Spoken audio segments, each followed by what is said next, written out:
How's everybody doing today? This is attorney Antonio Moore coming to you from Tone Talks. I wanted to have a discussion today about what I'm seeing. What I'm seeing is I don't know if we have traditional generations when it comes to Gen Z and millennials, particularly as you go into the middle and the younger age millennials, because truly believe what we might have is that both of those generations are just Generation E, which is generation exploitation.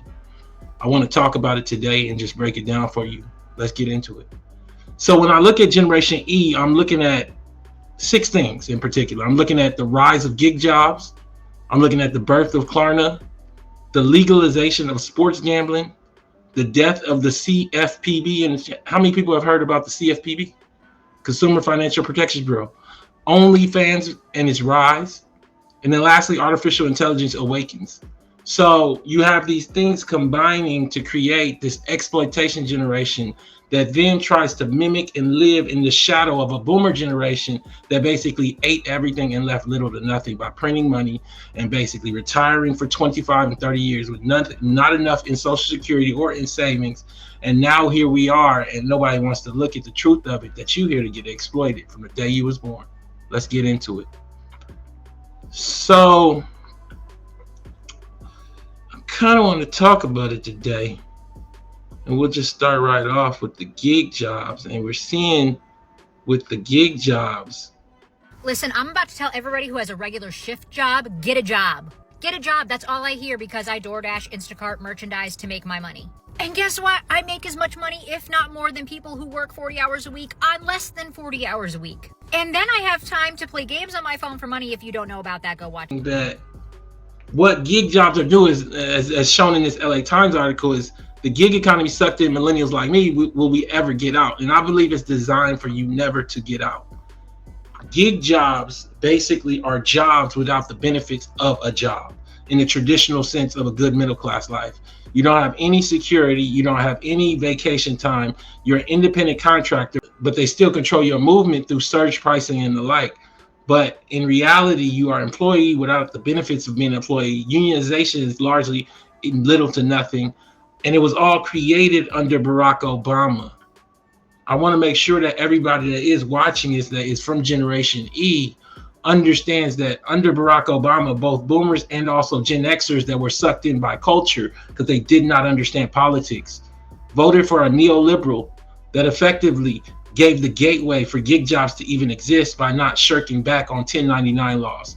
These are a misuse of 1099 laws, and I believe Generation E, generation exploitation, everyone born post 79 or so, post 80 or so, is living under foot to neck because you don't understand that only a month and a half after Barack Obama is sworn in January of 2009, you have the launch of Uber, and somebody had to have told them that this company would be allowed for them to launch it, meaning that it would be allowed to misuse 1099 laws, as I see it in my view, to allow for people that are employees to not get the benefits and services of employees. And also that's grievance filing. You don't even get to file a grievance. Say somebody gives you less than 4 stars, you just get deactivated. So next we have the rise of Klarna, right? Some people don't even know what Klarna is. Ask a boomer what Klarna is. They probably never have to use it. So Klarna is a very dangerous tool because now you have a generation of young people that believe in kind of like a fake layaway buying. Klarna is pretty much going bankrupt because no one is paying them back. Like, they have a record high number of users on the platform. They have 100 million users. But at the same time, no one is paying them back. So they literally reported $136 million of unpaid debt. Like $136 million that people are just not paying back, and they're just, and now Klarna is at a major loss. Even though they have a record high number of users on the platform, there's more users who are just not paying that shit back. And that's because you guys are letting people finance groceries and finance DoorDash orders. The kind of layaway buying where you buy in parts, but they give it to you up front, and then maybe you don't pay it back, but you don't understand it'll affect the rest of your life, that McDonald's meal or that Burger King meal, things that never should have been broken up into pieces. So you have the rise of this micro debt, and the people are allowed to be able to take on debt at such small scale that they don't understand the seriousness of it. Klarna offers buy now, pay later options, including pay in 4, pay in 30 days, and longer term financing with interest rates up to 36%. That's right, 35.99, which is basically 36%. Late fees and high interest rates on extended payment plans can make purchases more expensive over time. Using Klarna can lead to overspending and accumulation of debt. But exploitation is the lifeblood of Generation E because they don't know any better than exploitation. They haven't lived good enough to know better than living bad. And that's kind of the theme of this, is that we basically now are living in a generation of people that are now working age, that are acquiring no wealth, that will likely have no wealth throughout their life, and that believe being hustled is a good way of living. Not hustling, being hustled. So you have the rise of gig jobs, you have the birth of Klarna, and then you have the legalization of sports gambling. So how many people remember that sports gambling was illegal? Well, it was illegal to sports gamble. This chart right here was made by Ray Diallo. And essentially what it shows is that during the course of the lives, everyone born post, like say 1980 or so, everything has declined for everyone but the most elite wealthy class in America, the top 10%, which is pretty much all white people in America. But what we don't understand is the scale of that. This Ray Diallo chart shows that the bottom 90% is this line here. And if you see the decline, it happens right about 1980. Generation E is everyone born after that. Now, I don't know how long that generation will last, but it definitely is in full effect into the early lives of Generation Alpha, which comes after Generation Z. Those are people in elementary school right now. And in effect, what happened is, it's not just to say all the good living went to the wealthiest class, but in effect, all of the living went to the wealthiest class, and people don't know any different because they think OnlyFans and sports gambling and gig jobs is a normal way of living in a first world, highly developed country, and it is not. So you look at the reality of this, and you look back to the 1930s during the Depression, and the bottom 90% held the same amount of wealth as the top 0.1. Well, what you saw is over the course of your grandfather's and your grandmother's lives, due to politics, the New Deal, due to politics, the Civil Rights Movement, they took back large shells of wealth and handed it to your grandmother and grandfather of the 70s, not of the 40s and 50s, that was their parents, of the 70s, to continue that on. And instead of doing that, they signed on to Reagan's policy. They signed on to everyone that came after Reagan, from Obama to Biden to Trump as well. And what that did is they printed money to keep their lives good. They kept property taxes, as what we see in California. Go check it out. At 2% for a home, that's $1 million for anyone who had a home back in the 70s or in the early 80s. And so what happened was a breaking up of wealth held by the bottom 90% that had risen from a low of about 22, 23% to holding somewhere around 37% of the wealth. In my view, we should hold 50 to 60% of the wealth.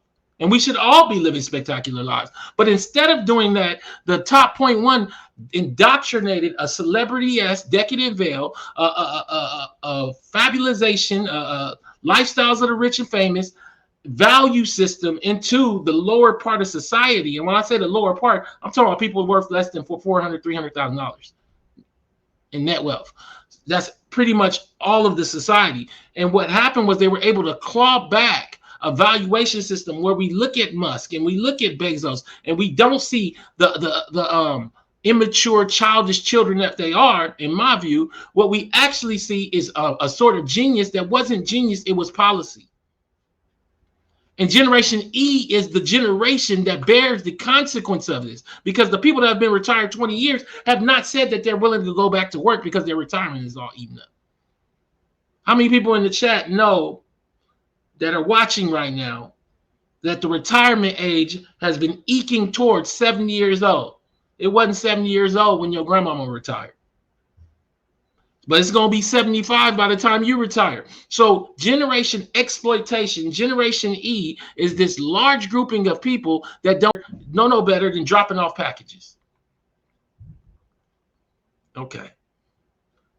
Look at the wealth share, and this is back in 2020. It's crossed since then. We now live in a society where the bottom 90% has less wealth than the top 0.1%. A few families have more wealth than the whole bottom 90% of the society. And what is born out of that is nothing more than expectation for everyone in this picture. From Uber Eats to dropping off Amazon packages to using Klarna for basic needs, soap, all the way to food. And the question becomes not only what are you going to do about it, do you even understand it? Or are you thinking that good life is being shit on? So we have the rise of the legalization of this sports gambling, right?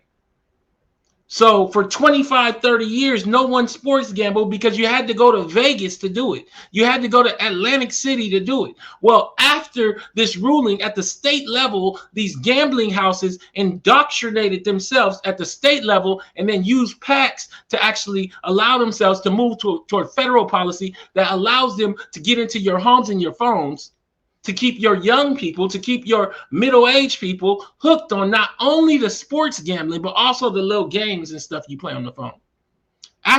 This is a New York Times writer, Kenneth B. Vogel. He just put this tweet out. After I revealed that DraftKings had created a federal PAC this month, I was asked how sportsbooks had achieved such a favorable regulatory environment without more of a national influence operation. Answer: a sophisticated years-long campaign targeting state legislators and governments. DraftKings also donated $502,000 to Trump's inauguration. So this rise of this gambling, of this sports gambling, has led to this. Deal with if you're dating someone who loves to sports gamble. You'll be at dinner and their phone will be on the table and it'll light up with a text message that says, "Send pics." But it's not from another girl. It's from his group chat of other gamblers wanting today's pics. Another thing you have to do is learn an entire new language. For example, cooking does not mean he's cooking in the kitchen. It means he's on FanDuel. Same goes for in the lab. He's not a scientist. He's betting on the action. Cake, caked, cooked, all mean it's over and we lost money. So we see this rise in Generation E not even understanding the concept of money. So how could they understand the concept of losing it? They live in a world where exploitation is a way of life. And if you're not being exploited, you're not trying.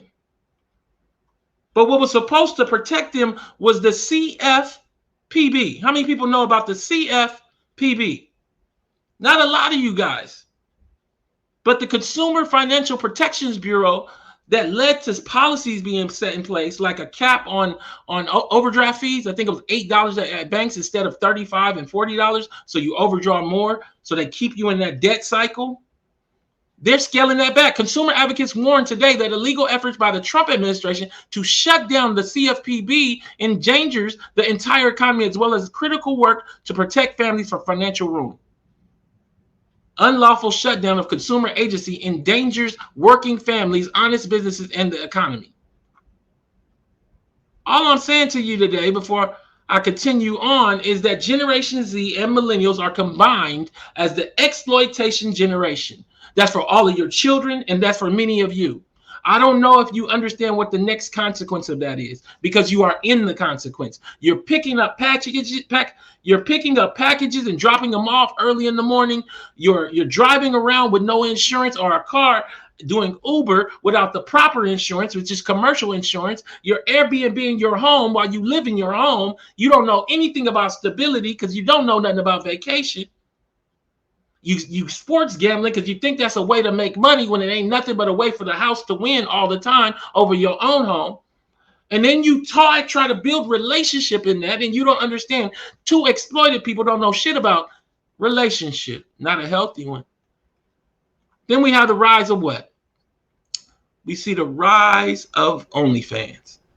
And it's gotten so bad that OnlyFans culture gonna drop out of school and start an OnlyFans. Girls, same. Literally, it would just make Let's life change so everything. much easier. That's what I'm saying. I think about it all the time, but I'll never do it. Definitely wouldn't do that. And then he died. Huh. Hey, girls. Hey. Oh my gosh. What are you wearing? Oh, just some fur. Did you win the lottery? What's going on? No, I just dropped out and started an OnlyFans. What? Julia, you said you wanted to drop out of school. That's just something people say. I mean, right? Yeah, no, we threaten it all the time. What, are you jealous or something? I am not jealous. I just wish the situation you are in was happening to me. Don't be jealous. I mean, you guys can totally do it too. No, I can't. I would have to wait for my parents to die first, and they are very young. I mean, I thought you guys were like sex positive. I don't know. I don't really think it's like that empowering. I don't know. It's complicated. Well, I did make like 50 grand in like the first week. Holy sh!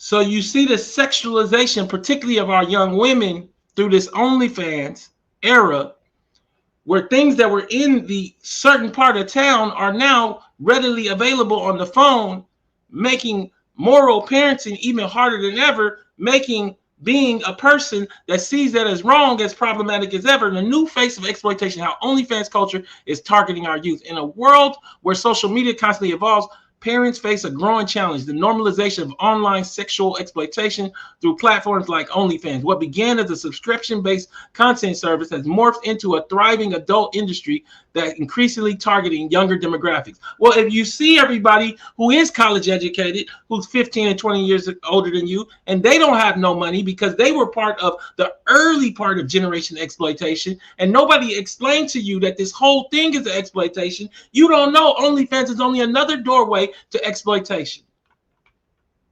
I just want to talk. And then we got AI, right? We have this artificial intelligence and its awakening. They are saying that artificial intelligence could wipe out 1 in 2 white-collar jobs in the next 5 years, effectively locking out anyone who isn't in access already. I don't want people to say, I'm just not going to go to college and that's my answer. They are closing the door through AI, not opening it. You see shifts where they are binding the AI with the gig jobs where your car can work for you, but they don't tell you that you're going to lose money making your car work for you. From this big fleet to actually monetizing the fleet in an autonomous situation. And it's actually a combination of it's like Airbnb and Uber to some degree. So like there'll be some cars that Tesla owns itself, it's kind of like an Uber fashion. But then for the fleet that is owned by our customers, it will be like an Airbnb thing. You can wait. This man just said out loud that he gonna let you Airbnb your car. For those people that are in the chat, again, I'm an attorney, but I'm not here to give legal advice. But what I will tell you is that there is a clear question about liability that he is leaving out. If your car hits someone and causes a serious injury or a serious accident, your personal self that was asleep might be dragged into litigation and you have to pay for a real attorney, several $100s an hour likely. But you don't have money for that. In addition, do you understand there is no protections for your car's damage in this process? Let's listen to the rest of it. add or subtract your car to the fleet whenever you want. So you can say like, I'm going away for a week. At just one tap on your Tesla app, your car gets added to the fleet and it just makes money for you while you're gone. Yeah. These people are clapping without even understanding the basics of numbers, but you have been prepped not to be able to count because you're part of the generation of exploitation. Gen E, you don't even know how to understand depreciation. You don't even understand the quality of life of stability, of knowing that your car is parked and can't nobody other than someone that hits your parked car cause any damage. You think this is a good thing because all you are is exploitation. So you can say you can add it to the fleet for a few hours, for a few days, for a few weeks. Whenever you want it back, you can say come back and car will come right back. And I'm highly confident that it will far exceed the value, like the revenue made by the owner of the car will far exceed the actual monthly payment. And then Tesla will obviously take a rev share on that, but most of the money will go to the owner of the car. So he says all that, right? Elon says all of that. But when you look at it a little closer, what happened was somebody asked Grok. Grok is the AI in X or Twitter, as it was formerly known. And what Grok said is that in actuality, you're going to lose money. Estimating robo-taxi owner earnings is tricky with limited data, assuming 12-hour workdays, 200 miles daily, or $73,000 a year. So your car is going to drive 73,000 miles on top of what you drive. 73,000 yearly and 80% passenger miles at 20% per mile. Annual revenue is $11,680. After Tesla's 15% cut, which is about $1,800, you're left with $10,000. Expenses like electricity, $5,000, insurance, $4,000, maintenance, $3,000, and taxes, $1,000, total $13,000, leading to $3,000 in lost money. But Elon didn't say anything, just craziness. This is my response. Before I even heard what Grok said. And Tesla owners will sign up not knowing he's burning through your car's depreciation and likely leaving you carrying liability. Wait until the first major accidents and people that were asleep trying to grift a few dollars are dragged into a litigation fight for hundreds of thousands because their car they weren't driving but own, not in a company but personally, has seriously hurt someone, or when your seat has a slash in it, or a permanent marker or pin marks. Your car will drive strangers around without you in it protecting your car. This is stupidity. But to these people, it wasn't. And it's actually a combination of it's like Airbnb and Uber to some degree. So there'll be some cars that Tesla owns itself, and it's kind of like an Uber fashion. But then for the fleet that is owned by our customers, it will be like an Airbnb thing. You can add or subtract your car to the fleet whenever you want. So you can say I'm going away for a week. At just one tap on your Tesla app, your car gets added to the fleet, and it just makes money for you while you're gone. Yeah. That's a lot of clapping. That's a lot of clapping. So you had all that clapping, but when you looked on Grok, what Grok showed us is that you're going to lose $3,000 doing this thing if you do it full time with your car, just as an example. But this man, who's a billionaire, who we know we should not trust, but have been indoctrinated to see as a genius, successful goal, has told us that he's going to rev share. That's what he said. He shortened it to rev share. What I really wanted to shorten out was that Gen Z and millennials are combined as a generation. They're not separate. And what they are is the exploitation generation. You may end up being one of the poorest generations in American history. In effect, what is happening is that you are mimicking the boomers, but not asking what kind of politics selfishly that boomers did for themselves that you should be doing for yourself. You have a big, beautiful bill coming out. Ain't nobody fighting over college debt that's inside of that bill, Pell Grants that's inside of that bill. But we're going to make sure everything else is all right. Defense spending. We got a president who's so old, he's either a boomer or a silent Jew. It's a world going on right now where the first step of exploiting you has been to indoctrinate you as nothing more than a tool for exploitation. And that is why you all are Generation E. This is Tone Talks. Please go to tonetalks.net, subscribe, donate, and share. Thank you for watching this video. Welcome to Tone Talks. Welcome to Tone Talks.